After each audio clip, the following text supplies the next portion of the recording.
ఏం చేస్తున్నావు శివాంశి? అన్నం. అన్నం ఇంకా పప్పు. చూపి. ఇదిగోండి అన్నం. అన్నం. పప్పు ఎలా చేసావు? పప్పు చూపి. దోసకాయ పప్పు. దోసకాయ పప్పు చేసావా? దీపావళికి అందరికీ చేసి పెడతావా? చూడండి.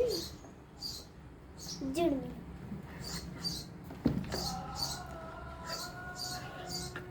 ఓకే, అన్నం అయిపోయింది. పాప పప్పు కూడా అయిపోయింది.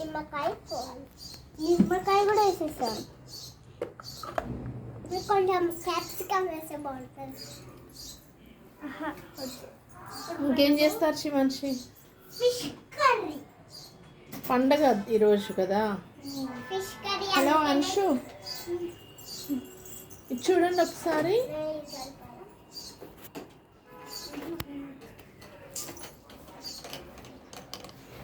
మేమేమో ఫిష్ వండుతున్నాం.